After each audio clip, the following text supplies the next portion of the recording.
बड़ी खबर आपको बता दें, सोनीपत में जय भारत सत्याग्रह एवं संविधान बचाओ रैली कांग्रेस की ओर से आयोजित की गई है। डॉक्टर भीमराव की जयंती पर कांग्रेस की ये रैली और रैली में कई दिग्गज नेता कांग्रेस के इस समय मौजूद हैं। भूपेंद्र सिंह हुड्डा और उदय भान रैली में मौजूद। रैली को लेकर कांग्रेस कार्यकर्ताओं में भारी उत्साह भी देखा जा रहा है। हजारों की संख्या में कांग्रेस के कार्यकर्ता यहां पर इस रैली में शामिल होने के लिए पहुंचे हैं। तो सोनीपत में आज ये रैली आयोजित की गई है। सोनीपत में जय भारत सत्याग्रह एवं संविधान बचाओ रैली का आयोजन किया गया है।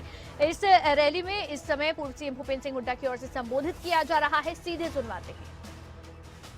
बुजुर्गों ने और बहुत सारे जो हमारे आजादी की लड़ाई जिन्होंने लड़ी, कुर्बानियां दी, उनके नाम और गांव पता है, लेकिन लाखों आदमी ऐसे भी हैं जिन्होंने अपनी जान कुर्बान कर दी देश के लिए, इन्होंने गांव और नाम नहीं पता हमारे को। उन लोगों की कुर्बानी याद करो, उनका क्या नतीजा निकला। देश आजाद हुआ और देश के प्रमुख जो स्वतंत्रता सेनानी थे, डॉक्टर राजेंद्र प्रसाद जो अध्यक्ष थे कॉन्स्टिट्यूएंट असेंबली के, डॉक्टर बाबा साहब आम्बेडकर जो चेयरमैन थे, पंडित जवाहरलाल नेहरू, मौलाना आजाद, सरदार पटेल, कितने ही नाम ऐसे गिनो आप पूरे देश में।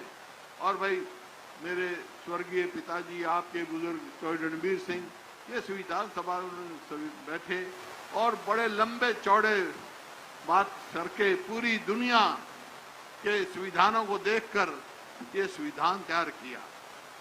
और क्यों किया ये संविधान? कैसा संविधान है हमारा? हमारा संविधान ऐसा है जो इस देश को बनाए रखेगा।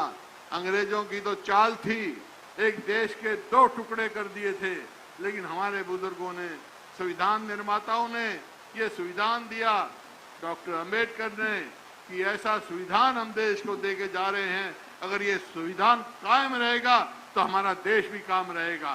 तो आज सवाल इस बात का है हमारे सामने, आज ये सवाल खड़ा हुआ है, जो हालात हुई है देश में, ये हमारे सामने सवाल खड़ा हो गया है कि कुछ ताकतें इस संविधान को कमजोर करना चाहती। आज मैं एक बात कह के जा रहा हूं, मैं किसी का व्यक्तिगत विरोध कभी नहीं करता, लेकिन मैं अपने तजुर्बे से और अपने मन की बात आपको कह के जा रहा हूं। अगर हमारा संविधान नहीं रहा, संविधान कमजोर हो गया, तो देश भी नहीं रहेगा, ये परिस्थिति होगी। हम तो कितने राजे रजवाड़े इकट्ठे करके देश बनाया और संविधान बनाया। ये संविधान क्या है भाई? संविधान में क्या है? संविधान में देखो, ये खाली एक कानूनी दस्तावेज नहीं है। डॉक्टर अंबेडकर ने भी कहा, ये कानूनी दस्तावेज नहीं है, ये खाली कानूनी नहीं, ये सामाजिक दस्तावेज भी है, ये आर्थिक दस्तावेज भी है, ये समाज की समानता भी लाता है, ये आर्थिक समानता भी लाता है। ये ऐसा है, इस संविधान के अंतर्गत ही तो हम अधिकार है, एक गरीब से गरीब आदमी को भी एक वोट और देश के बड़े से बड़े आदमी को भी एक वोट। और वोट का अधिकार क्या है? अपने तुम्हारा कौन सरकार होगी, कौन सी सरकार होगी, उसका चुनने का अधिकार है। ये संविधान तो है, संविधान ही तो आपको आर्थिक समानता देगा। संविधान ही तो आज जो है, जो देश जात पात में बर्बाद हो रहा था, जो देश धर्म की लड़ाई लड़के दो देश हो गए, जबकि आजादी की लड़ाई में 36 बिरादरी सारे धर्मों ने लड़ाई लड़ी। आप देख लो, जब देश आजाद हुआ, तो आज अगर वही देश अपना मजबूत रखना है तो इस संविधान को भी मजबूत रखना है। आप देखते हैं, आप देख रहे हैं आज क्यों सवाल उठाए। आज हमारे जो इंचार्ज हैं शक्ति सिंह जी, उन्हें तफसील में बता दिया कि कैसे राहुल गांधी जी की मेमोरी खत्म की गई, कितनी देर में की गई। कानून है, एक जज ने फैसला दे दिया, वो तो हम कानूनी लड़ाई लड़ेंगे, कानूनी लड़ाई लड़ेंगे। और मैं दावे के साथ कह सकता हूं, मैं भी वकील रहा हूं, ये फैसला न्यायपूर्वक नहीं है, इस वास्ते हमारी जीत निश्चित होगी कानूनी तौर पर भी। लेकिन जिस प्रकार से जल्दी की गई, क्यों की गई? आवाज दबाने। संविधान ने जो हमारे को एक आजादी रखी है बोलने की, करने की, उसको दबाने की। मैं आपके माध्यम से बताना चाहता हूं कि हम जागरूक हैं। हम लोग ऐसे संविधान को कमजोर नहीं होने देंगे और किसी की आवाज, राहुल गांधी की आवाज कोई दबाना चाहेगा तो दबाने नहीं देंगे। पूरा देश उनके साथ खड़ा होगा। ये क्योंकि ये जो है हमारे को ये अधिकार दादा ये अपने अम्बेडकर साहब ने दिया है। भीमराव जी अम्बेडकर साहब हमारे को दिया है, बाबा साहब ने। तो ये अधिकार हम अपना छीनने नहीं देंगे। ये तो है भाई देश की बात, प्रदेश की बात। आज जो चर्चा हो चुकी उसका मैं दोबारा नहीं कहूंगा क्या किया क्या नहीं किया, लेकिन एक बात जरूर कहूंगा भाई, मेरे मन में टीस है बहुत जबरदस्त कि 2014 में जो प्रदेश हमने प्रति व्यक्ति आय, प्रति व्यक्ति निवेश, रोजगार, इसमें जो प्रदेश पूरे देश में नंबर 1 छोड़ा था, आज किस चीज में हो गया भाई नंबर 1? बेरोजगारी में, आज भ्रष्टाचार में, कानून व्यवस्था की नामचीनी में दोहराना नहीं चाहता आंकड़े, आज अपराध में, और आज किस चीज में भाई? सही बात कह रहा है, खिलाड़ियों के अपमान के अपमान तो सबका, किसान, मजदूर, व्यापारी, कर्मचारी, शहरी, ग्रामीण, खिलाड़ी, शेड्यूल कास्ट, भाई बैकवर्ड क्लासेस, हर चीज में बैकवर्ड क्लास का क्रीमी लेयर देंगे हम। क्या किया? बढ़ा दिया, 6 लाख से 8 लाख कर दिया, नहीं 6 कर दिया, तो किसको मिलेगा वो? 8 लाख से 6 लाख कर दिया ना।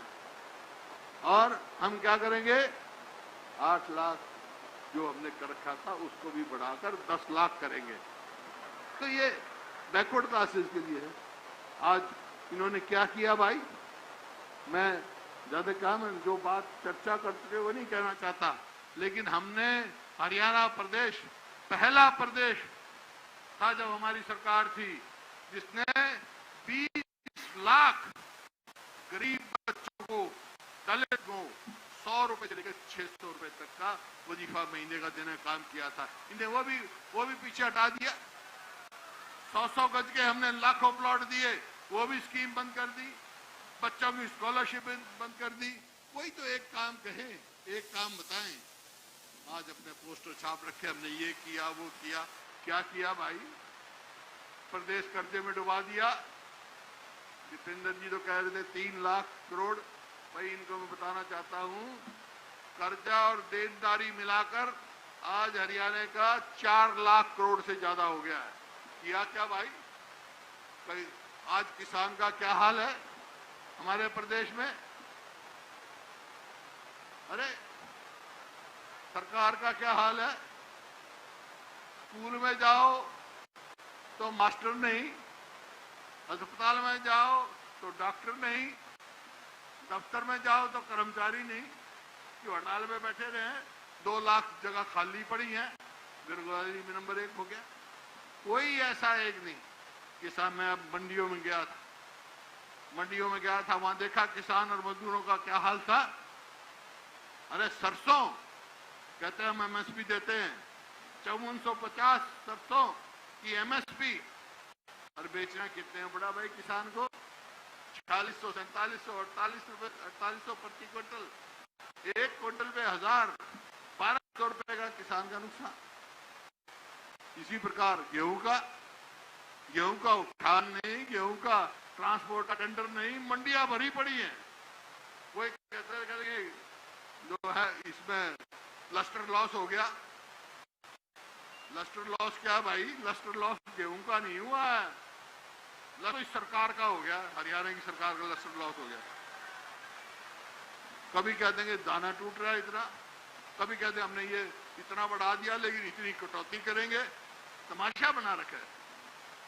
हमारे समय में ऐसा कभी तमाशा नहीं था। पहचान पत्र लगा दिया, एक मेरी फसल मेरा ब्यौरा लगा दिया, वो किसान ये टोता है फिर जा पकड़े जा, किसी ने भाई तू ये कर, तो मेरी फसल क्या बोल रहा है, जितना किसान फसल पैदा करे अपना मंडी में ले जाए। आप कोई भी वर्ग देख लो आप, तो ये परिस्थिति है भाई, ये आपको सोचना है। आज जैसा संविधान का सभी ने कहा, संविधान दिवस मना रहे हैं हम। संविधान दिवस इसी वास्ते मना रहे हैं, जो संविधान ने हमारे को अधिकार दिए हैं उनको कमजोर नहीं होने देना है। मंजूर है आपको? संघर्ष करोगे तो बेड़ा पार है भाई, फिर चिंता ना करो। अब कहेंगे क्या, इनके मैनिफेस्टो देखो उठा के, एक ने कहा था हम 5100 रुपए देंगे बुढ़िया की पेंशन, वो तो काट दी। अरे हम जो कहते हैं वो करते हैं, हमारी सरकार आएगी तो 6000 देंगे, कह रखा हमने। और गरीब आदमी के लिए जो बिजली अब भी बढ़ा दी है, कल भी 53 पैसे बढ़ा दिए इन्होंने बिजली के।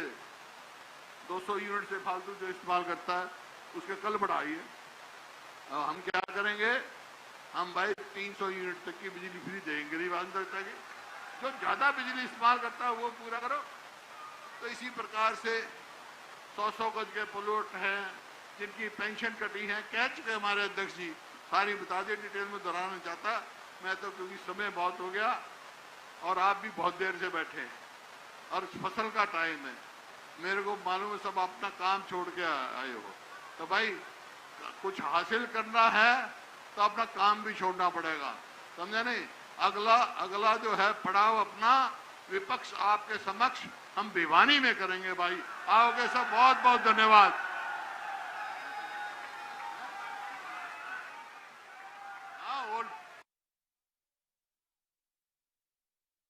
समक्ष भिवानी में करेंगे, ये भी ऐलान यहाँ पर भूपेंद्र सिंह हुड्डा की ओर से किया गया है। ये इस समय आपने सुना पूर्व सीएम भूपेंद्र सिंह हुड्डा को, जो इस समय मौजूदा सरकार के ऊपर बरसते हुए भी नजर आए। उन्होंने कहा कि आजादी की लड़ाई में कई लोगों ने जान गंवाई और अंग्रेजों ने देश के साथ चाल चली थी, उसका जिक्र भी भूपेंद्र सिंह हुड्डा करते हुए नजर आए। संविधान कैसे बना, कुछ ताकतें संविधान को कमजोर करती हैं, राहुल गांधी की आवाज को दबाने का काम किया जा रहा है, ये भी भूपेंद्र सिंह हुड्डा की ओर से कहा गया। रोजगार को लेकर उन्होंने बीजेपी के ऊपर निशाना साधा, युवाओं को रोजगार नहीं मिल रहा है, ये भूपेंद्र सिंह हुड्डा ने कहा। तो भूपेंद्र सिंह हुड्डा का बड़ा बयान, आपको बता दें कि विपक्ष की आवाज को दबा रही है बीजेपी, ये बड़ी बात भूपेंद्र सिंह हुड्डा की ओर से यहां से कही गई है। साथ ही कहा कि आज हरियाणा बेरोजगारी में नंबर 1 बन गया है, संविधान नहीं रहेगा तो देश भी नहीं रहेगा। इसके साथ ही साथ भूपेंद्र सिंह हुड्डा की ओर से दरअसल ये बड़ा बयान है जो इस रैली के माध्यम से दिया गया है और ये बड़ी बातें हैं जो भूपेंद्र सिंह हुड्डा ने इस रैली के माध्यम से कही है।